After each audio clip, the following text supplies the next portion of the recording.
datang di hidup yang baru.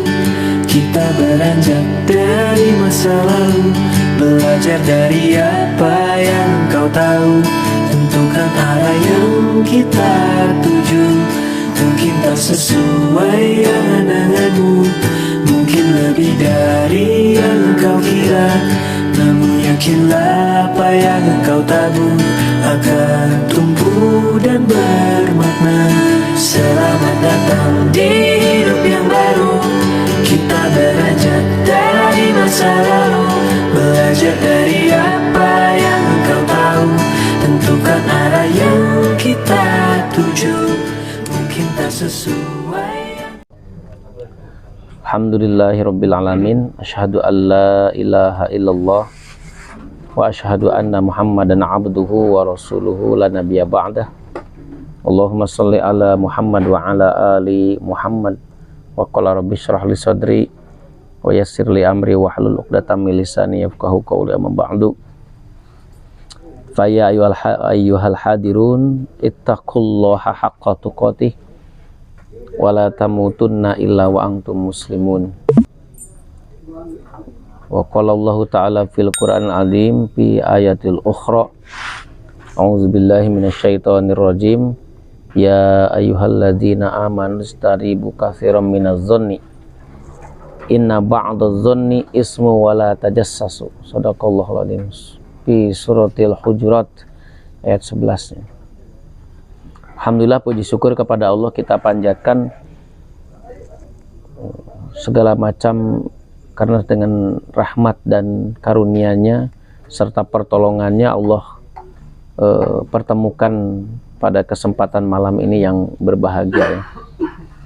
Mohon maaf kedatangan saya agak sedikit terlambat, bukan melalaikan, karena ini tempat yang ketiga. Tadi saya dari ibu-ibu, kemudian saya ngisi halakoh di Bangala, kalau Jati Ujung pedalamannya, dan alhamdulillah sekarang singgah di sini ya. Jadi mohon maaf kalau telat ya, memang kita ada agenda yang bukan satu ya, tapi mudah-mudahan tidak mengurangi rasa khidmatnya saya kepada Jenius yang sudah memfasilitasi kita untuk bertemu dan menjadikan jalan kita insya Allah mendapatkan pahala di sisi Allah. Salawat dan salam semoga selalu terlimpah curahkan kepada baginda kita Habibana wa Nabiyana Muhammad Sallallahu Alaihi Wasallam, kepada keluarganya dan juga para sahabatnya, dan juga kepada generasi tabi'in wa tabi'in minat tabi'in, dan kepada kita hari ini.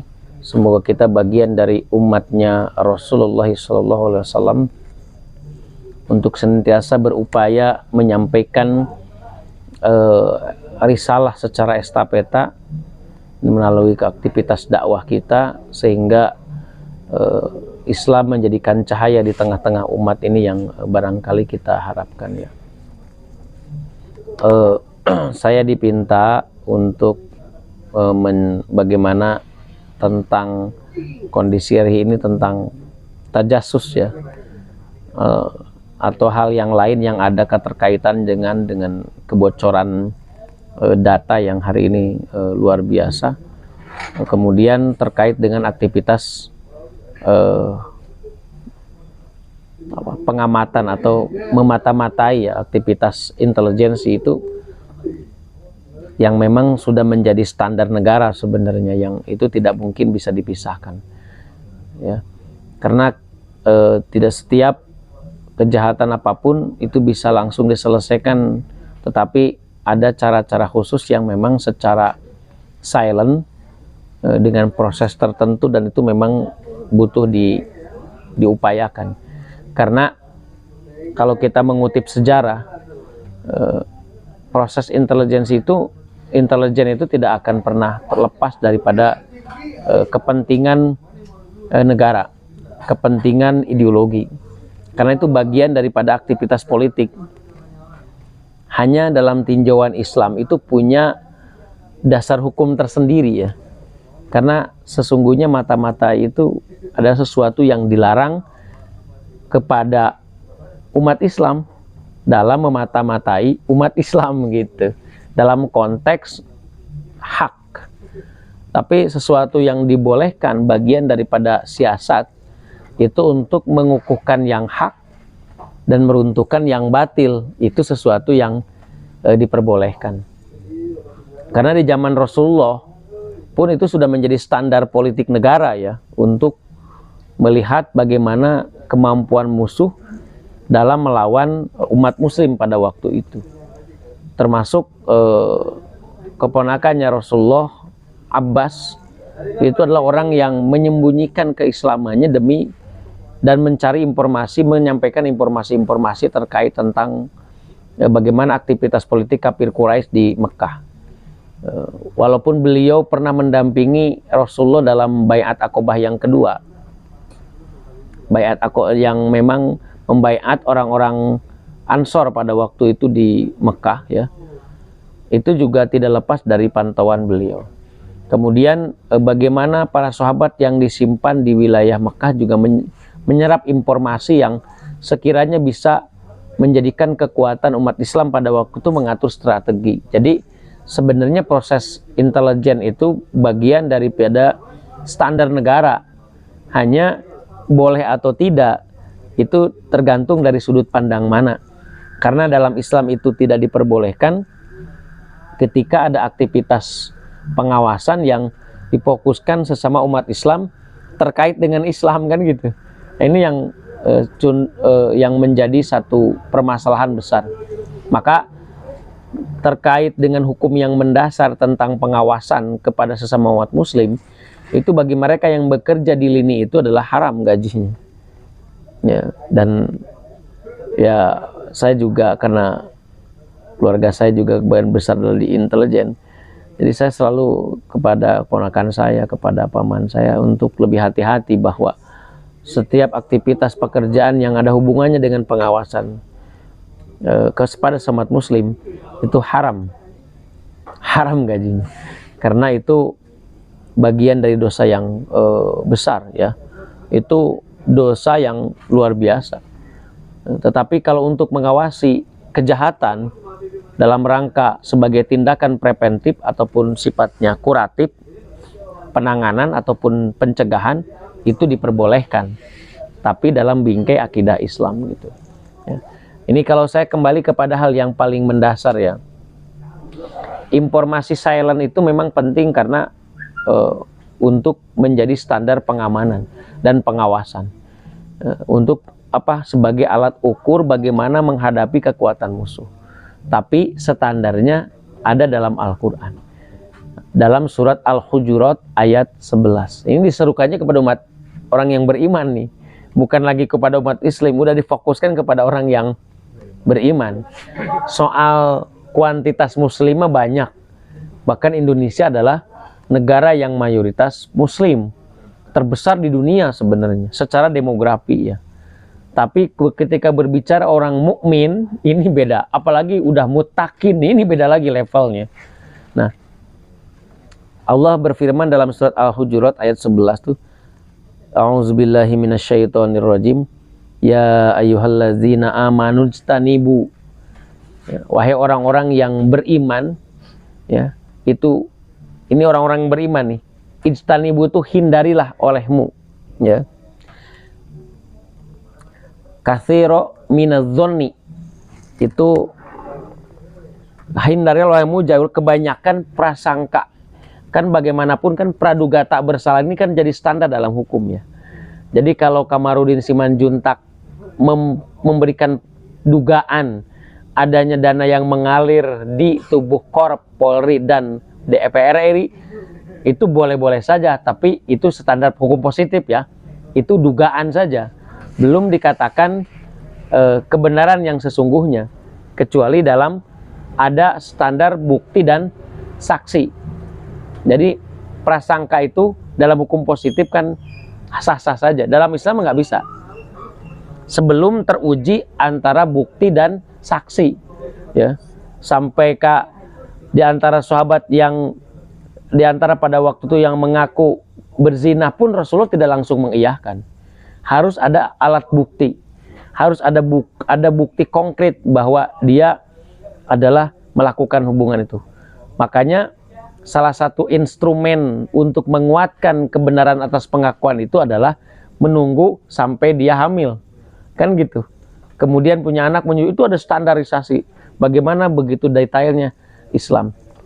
Ini larangan hukum asal daripada prasangka itu dilarang, bahkan haram ya untuk mengawasi. Tapi kepada mereka yang sesama muslim yang dilarang itu. Minaz-zoni, inna ba'daz-zonni nya ismun, karena sesungguhnya bagian daripada prasangka itu adalah dosa yang besar. Ini makanya luar biasa, hari ini kan prasangka itu sudah menjadi hal yang biasa ya. Pada akhirnya mericuhkan. Coba indikator ketika adanya larangan, ketika larangan itu benar, indikatornya apa coba? Menimbulkan kegaduhan. Banyak prasangka yang memang disampaikan kepada orang tertentu, terutama kepada umat Islam. Ini kan prasangka bahwa pemikiran-pemikiran yang terkait dengan keislaman yang dianggap tidak sejalan dengan konsep nasionalisme demokrasi, maka dianggap sebagai radikal. Ini kan prasangka yang menimbulkan kegaduhan. Bahkan terjadi proses pembiasan akidah ketika ada prasangka bahwa Islam yang murni, yang fundamental itu bibit daripada radikalisme dan menimbulkan aktivitas terorisme. Ini kan awal dari praduga kan, prasangka yang memang itu bagian dari proses konspirasi sebenarnya. Kita tidak perlu kaget karena itu standar daripada propaganda memang adalah prasangka itu jadikan standar. Tapi mereka terus memframing seolah itu benar, maka teori Machiavelli selalu digunakan. Kebohongan yang terulang itu kan menjadi seolah akan menjadi kebenaran yang permanen. Inilah yang dilakukan hari ini oleh kaum kafir dan munafik ya, dalam memberikan prasangka buruk terhadap Islam. Yang di ujungnya wala tajassasu. Nah ini yang paling jelas. Dan janganlah engkau saling mengawasi, tapi digaris bawahi dalam tafsirannya di sinilah mengawasi sesama umat Islam. Apa pentingnya saya mengamati kesolehannya Kang Torik kan gitu? Apa hubungannya, esensinya dengan saya? Itu kan tidak ada. Yang paling bahaya ustadz-ustadz yang menyampaikan kebenaran hanya karena tidak sejalan dengan konsep nasionalisme demokrasi, itu harus dalam pengawasan sehingga distandarisasi melalui sertifikat penceramah bagi para ustadz. Ini kan sudah masuk apa? Ini turunan yang sifatnya teknis dari pengawasan yang jelas dilarang oleh Allah. Padahalnya apa? Menimbulkan kegaduhan. Ini indikator yang real yang tidak bisa dihindari bahwa efek daripada prasangka yang distandarisasi di luar koridor Islam pasti akan menimbulkan kegaduhan, dan hari ini terjadi gitu. Nah, terkecuali pengawasan yang dilakukan kepada mereka yang musuh-musuh Islam, itu boleh karena itu standar dan itu dalam instruksi negara, bukan sifatnya pribadi. Nah, hari ini kan pengawasan itu kejahatan yang begitu melebar di mana-mana itu tidak dalam pengawasan yang begitu permanen. Tapi pemikiran-pemikiran yang fundamental di kalangan para pendakwah Islam itu cenderung mendapatkan pengawasan yang begitu ketat. Ini masuk kategori wala tajassasu, adalah larangan untuk saling mengawasi setiap umat Islam dalam melakukan kebenaran ini. Nah, sekarang bagaimana terkait dengan kebocoran data ya? Ini atau pertamalah pengawasan yang dilakukan oleh lembaga tertentu untuk mengawasi baik itu kejahatan ataupun aktivitas mengawasi aktivitas yang tidak sejalan dengan konsep demokrasi. Ini kan terjadi hari ini. Jadi ada pengawasan wilayah positif menurut kita, tapi dianggap mereka adalah bias. Ada pengawasan melalui pada poros kejahatan. Ini pada akhirnya bias yang mana? Maka saya katakan setiap orang yang larut dalam pengawasan untuk mengawasi umat Islam hanya untuk mengorek informasi agar bisa ditindaklanjuti, ini sudah masuk kategori larangan Allah. Itu maka haram gajinya ya. Tapi kalau mengawasi kekuatan seperti gini, dalam perang Ahzab itu kekuatan umat Islam itu tidak lepas dari peranan intelijen sebenarnya untuk mengawasi kekuatan musuh. Itu ada yang mereka tukang masak, itu tidak dilarang karena dalam koridor siasat aktivitas politik Islam itu tidak dilarang itu mah, karena yang diawasi adalah kejahatan kan, bukan bukan yang hak. Itu sesuatu yang diperbolehkan. Maka bisa mengorek berapa kekuatan musuh, bagaimana strategi yang dilakukan, itu boleh ya, tapi standarnya adalah negara, dalam pengawasan negara. Kalau dalam hal ini adalah negara yang berhaluan Islam gitu. Wala tajassasu itu hanya diperuntukkan kepada mereka yang saling mengawasi sesama Islam dalam hal kebenaran ya. Nah sampai hari ini kan, nah bagaimana terkait dengan kebocoran data? Makanya betul, data mana lagi yang engkau sembunyikan? Ya ini kita kaitkan dengan ayat Allah ya. A'udzubillahi minasyaitonirrajim. Wa makaru wa makarullah wallahu khairul makirin. Ketika mereka berbuat makar, maka Allah membuat tandingan makar. Tapi di ujungnya menang nih. Sebaik-baiknya makar adalah makarnya Allah. Artinya memang apple to apple. Permasalahan negeri ini kan bukan soal kebijakan pemerintah, bukan soal personal kaitannya dengan jabatan, bukan. Tapi kan kegaduhan yang hari ini terima itu kan efek domino dari eksistensi ideologi yang kontraproduktif dengan unsur kefitrohan. Itu aja kalau kita jujur. Kalau kita merilis perkara cabang kaitannya dengan kebijakan, anggar padanya kita membenahi ideologi yang dianggap salah. Membenahi nggak akan bisa. Saya katakan BBM apapun ya, sampai kejanggalan proses hukum yang hari ini menimpa di Polri ya, di Sambo, kasus Sambo ini kan tidak lepas daripada ideologi, lingkaran setan yang itu adalah efek daripada ideologi itu sendiri. Bagaimana penanganan hukum yang begitu lambat? Ini luar biasa. Ini efek ideologi. Jadi sebenarnya umat Islam hari ini harus pandai-pandai menyegerakan untuk bisa menyederhanakan perkara. Bahwa perkara cabang yang hari ini menimbulkan kegaduhan tiada lain adalah efek daripada ideologi itu sendiri. Makanya kawan-kawan yang baru itu mesti paham sebenarnya arti sebuah ideologi itu sendiri. Karena kalau tidak memahami arti ideologi itu sendiri, kita akan rumit memahami cabang permasalahan yang hari ini terus bermunculan. Padahal simpel sebenarnya. Cabang permasalahan yang hari ini bermunculan, yang dianggap tidak sejalan dengan kita secara kemanusiaan, itu kan imbas daripada ideologi. Tapi kan kita selalu merujuk kepada siapa pelaku kebijakan, siapa pembuat kebijakan. Padahal kebijakan dan pelaku kebijakan itu tidak lepas daripada aktivitas ideologi. Padahal ideologinya sendiri yang trouble sebenarnya. Ini yang perlu pemahaman teman-teman, terminologi ideologi yang benar, sehingga memahami perkara cabang itu bisa disederhanakan. Wacana apapun yang berkembang hari ini, demi Allah, kalau kita tidak merujuk kepada konsep ideologi, maka kita akan disibukkan oleh banyaknya masalah cabang yang kita pikirkan satu persatu, sementara kita punya kemampuan, punya keterbatasan untuk menyikapi permasalahan itu. Nah hari ini kan kasus data mana lagi yang kau sembunyikan, ini kan terkait dengan makarnya Allah sebenarnya. Ya, kalau kita tarik dalam surat Al-Baqarah ya, yukhadi'unallaha walladzina amanu wa ma yakhda'una illa anfusahum wa ma yash'urun. Mereka itu melakukan makar. Ya, ingin hendak menipu Allah dan orang-orang muslim, orang-orang yang beriman. Tapi dijawab Allah, tidaklah mereka menipu Allah dan orang-orang yang beriman kecuali mereka menipu dirinya sendiri, hanya mereka tidak sadar. Ini kecerdikan, ini kalau kita membaca secara ideologi dari ayat ini, nggak perlu kita sulit mencari makar. Karena Allah akan melawan setiap makar kejahatan yang di situ akan meruntuhkan akidah Islam. Nggak perlu kita membuat tandingan makar. Yang adalah siasat dakwah, itu penting. Tapi bagaimana makar kita meruntuhkan kekuatan itu nggak akan mampu.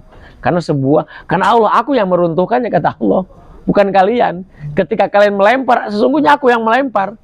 Kan gitu. Ketika engkau membunuh, akulah yang membunuh. Ini dalam konsep peperangan ya, gitu. Artinya kemenangan umat Islam itu nggak ada keterlibatan soal kekuatan umat Islam hari ini, tapi pertolongan yang sungguhnya adalah karena ketakwaan. Itu aja yang menjadi yang perlu digarisbawahi. Nih, data mana lagi yang kau sembunyikan? Ini kan terkait proses silent yang begitu kelihatan perfect, tapi ternyata tidak bisa terbantahkan ketika itu harus bocor kan gitu. Iya, bagaimana rapinya Edward Snowden dalam menyimpan informasi yang begitu ketat, pengamanan di Amerika, tapi harus bocor ke Rusia kan, harus bocor ke permukaan. Pada akhirnya dia mendapatkan suaka politik di Rusia. Artinya dia nggak akan pernah luput daripada kebuntuan-kebuntuan yang dilakukan atas makar-makar mereka. Bayangkan ya, di balik kematian Brigadir J itu berapa puluh data yang muncul hari ini. 303, Kaisar kan gitu, kakak asuh, kartel, kemudian sindikat, semua bergerak, semua bermunculan satu persatu. Kunci intinya hanya di Brigadir J. Sebelumnya kan kita tidak tahu di balik kematian Brigadir J, ya. Kemudian merembet sampai proses kartel. Coba, kalau bukan Allah yang membuat makar ini dijawab dalam Al-Quran.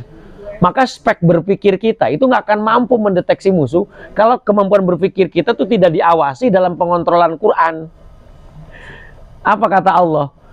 Apala yatadabbarunal Quran walau kana min 'indi ghairillah laujadu ikhtilafan katsira. Ini standar nih. Apakah engkau tidak memperhatikan Quran nih? Kalaulah Quran itu bukan di sisi Allah, bukan bersumber daripada Allah, sungguh akan ada pertentangan di dalamnya. Dan umat muslim hari ini pertentangan yang terjadi seolah tidak selesai, kan karena tidak menjadikan Quran sebagai dasar. Kita akui itu. Padahal bagaimana hebatnya musuh bisa dihancurkan, bisa jadi karena ada ketakwaan dan ada aktivitas dakwah di dalamnya. Dakwah itu kan harus vulgar. Soal siasat itu bukan berarti mengelabui siapapun, kan itu wilayah aktivitas saja, teknis saja. Nah, ini yang perlu dilakukan umat Islam.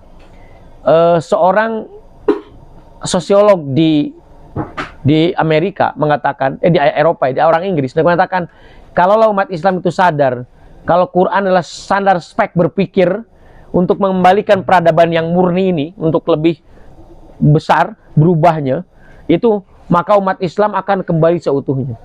Ini mengatakan bahwa umat Islam hari ini dalam kondisi tidak sadar. Spek berpikirnya itu kembali kepada logika murni yang itu punya keterbatasan. Kita akui itu. Tapi kalau kita kembali kepada Quran, ayatnya sama. Tapi terminologi itu akan sejalan dengan perjalanan kehidupan umat manusia. Kenapa selalu sama Quran itu? Karena mendasar pada hajatul udhuwiyah manusia, pada kebutuhan kebutuhan mendasar manusia. Kalau tidak mendasar Quran, dia sudah ditinggalkan. Ini Quran ya, kita akui sudah berapa ayat kita menggali Quran sebagai landasan spek berpikir kita untuk mengamati dan menyelesaikan. Kalau dalam proses pendidikan itu problem based learning. Ini ada teori menyelesaikan masalah dari mulai mengidentifikasi, kemudian memberikan solusi. Nggak ada lagi, semua harus merujuk kepada Quran. Ini data yang bocoran ini apa coba? Ini makar Allah. Ini bukti konkret. Siapa yang bermain di balik kebocoran rahasia?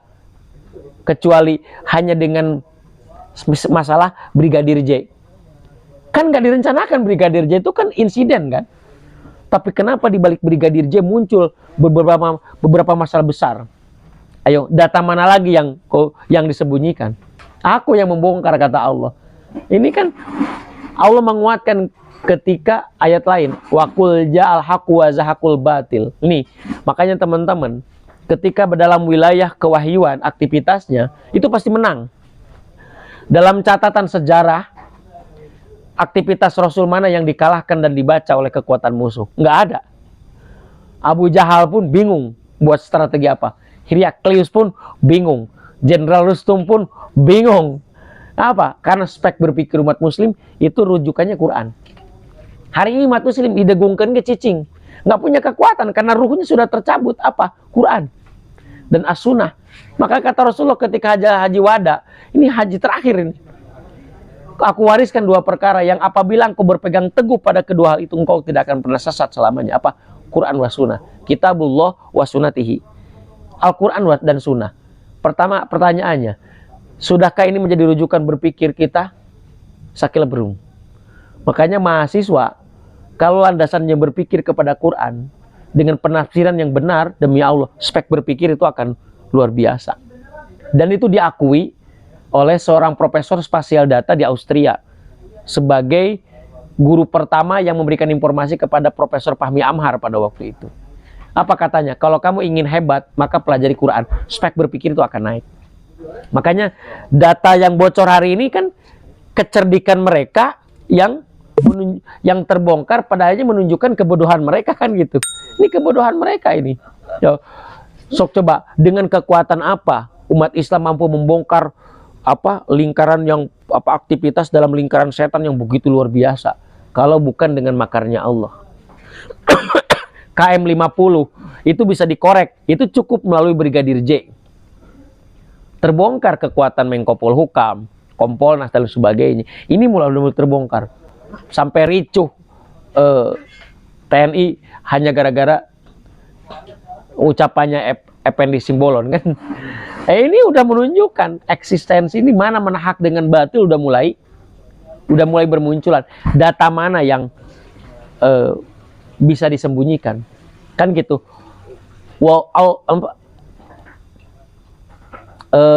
Seperti halnya protesnya malaikat tentang proses penciptaan manusia. Ada kalimat yang inni a'lamu ma la ta'lamun. Ini kan ayat ini nggak bisa dihapus, akan selalu berlaku sepanjang hayat. Aku mengetahui dari apa yang engkau tidak tahu. Kita tidak mampu membongkar kartel yang luar biasa, tapi Allah gampang, cukup Brigadir J saja. Ini a'lamu ma la ta'lamun. Simpel sebenarnya. Cuman karena Quran tidak menjadi standar berpikir, seolah data itu rumit untuk kita bongkar. Padahal demi Allah, membaca kekuatan musuh kalau dipandu dengan Quran selesai. Kenapa? Karena Quran membahas hal yang paling mendasar. Ini kalau kita membahas dengan makar mereka. Jadi sepanjang kita meyakini Quran sebagai wahyu, cara berpikir kita akan selalu dipandu. Dan disitulah letak daripada kemenangan umat Islam. Ya, dalam menghadapi hegemoni kekuasaan yang hari ini mereka genggam. Tapi kan pelan tapi pasti simpul-simpulnya sudah mulai terbongkar. Data mana lagi yang kita itu? Tidak perlu kita melakukan pengawasan kepada atas kejahatan mereka. Kita cukup memperhatikan saja. Makanya Rasulullah selalu mengingatkan, kita tuh harus sabar apa yang mereka katakan. Gitu. Sabar saja apa yang mereka katakan, karena ini perkataan sabar apa yang mereka katakan ini hubungannya dengan apa? Hubungannya dengan ketidakseimbangannya antara umat Islam dengan mereka yang hari ini punya power. So, umat Islam kan nggak punya kekuasaan. Cukup kata Allah, sabar dengan apa yang mereka katakan. Ayat ini kalau berlaku pada waktu itu, maka nggak akan dipakai hari ini. Tapi karena sifatnya mendasar, akan selalu dipakai sepanjang zaman. Sepanjang zaman akan selalu berlaku. Kenapa? Ini mendasar. Ya, padahal ceritanya kan berbeda. Kebayang Rasulullah ketika Abu Jahal itu ditunjukkan oleh sahabat kepalanya sebagai bukti bahwa Abu Jahal sudah ending. Ya kan? Apa kata Rasulullah? Inilah Fir'aun hari ini. Cerita Fir'aun itu sudah tidak berlaku pada waktu itu. Sudah tidak terulang lagi. Karena Fir'aun nggak ada. Tapi ceritanya kan terulang. Jadi peranan Fir'aun itu diganti oleh Abu Jahal. Kebayang? Maka Rasulullah, inilah Fir'aun hari ini. Ini berarti kan Fir'aun itu akan selalu datang dan datang lagi kan? Apa hubungannya dengan kekuasaan? Dan umat Islam hari ini demi Allah, jangankan kita melawan, sekedar mengawasi pun nggak akan punya kekuatan. Kalau ruh daripada peradaban ini yaitu Quran wa Sunnah tidak lagi menjadi standar. Coba, adakah ayat lain yang hubungannya dengan intelijen, dengan tajasasa, dengan tajasus? Nggak ada, kecuali Quran. Kebayang nggak bahasa pengawasan, bahasa intelijen itu 14 abad lalu sudah ada, dan sekarang masih berlaku larangan ini. Jadikan standar umat Islam ini. Boleh kita melakukan pengawasan sepanjang itu hal-hal yang sifatnya kejahatan yang akan meruntuhkan kekuatan akidah.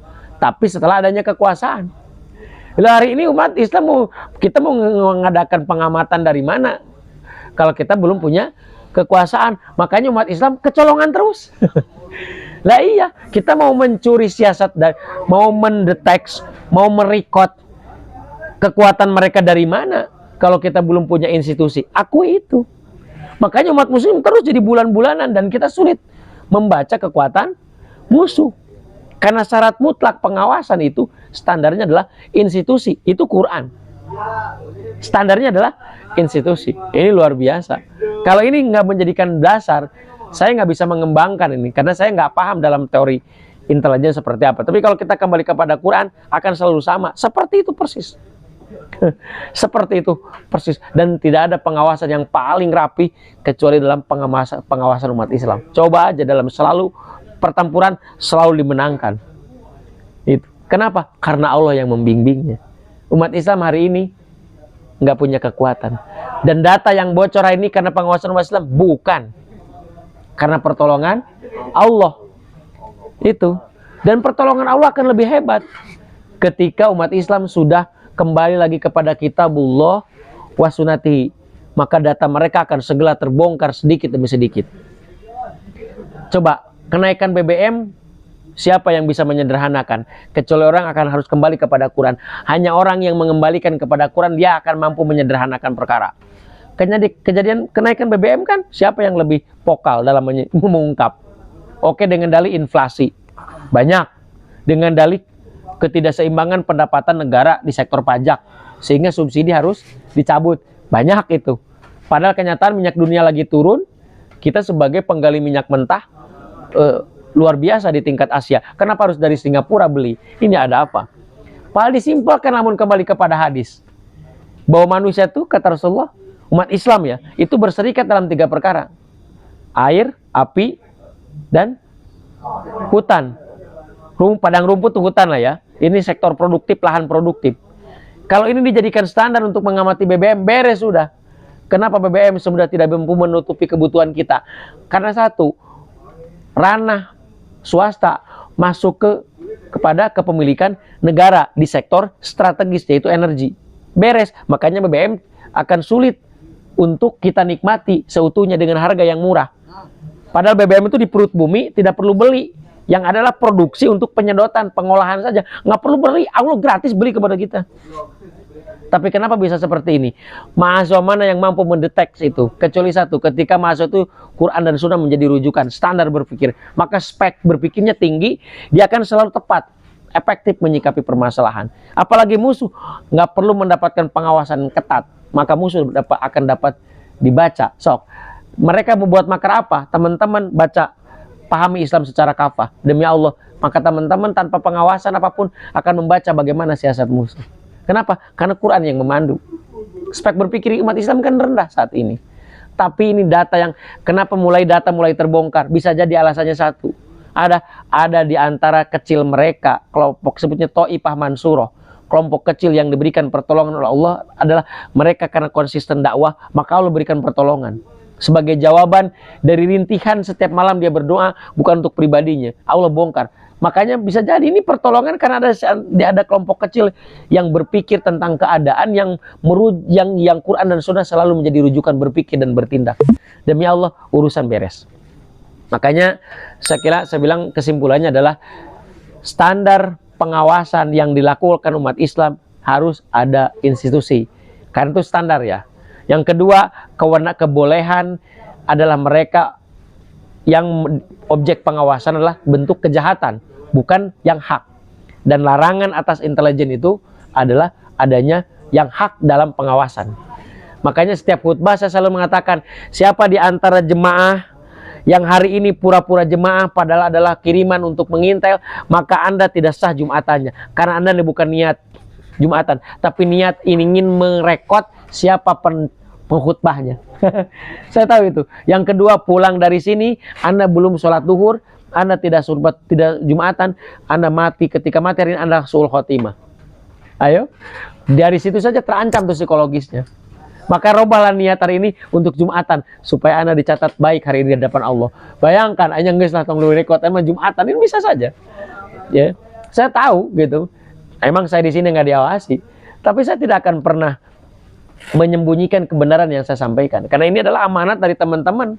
Saya harus jujur apa adanya. Tapi ingat, standar saya berpikir tentang konsep ini adalah Quran dan Sunnah. Karena ini yang akan menjadikan pembicaraan kita yang akan mengundang pertolongan Allah kalau Quran dan Sunnah selalu menjadi rujukan. Amin ya Allah. Sehebat apapun pembicara kita, mengundang profesor tapi standar berpikir problem solvingnya adalah tidak menggunakan Quran dan Sunnah sebagai rujukan berpikir, nggak akan mengundang pertolongan Allah. Itu syarat mutlak masalahnya.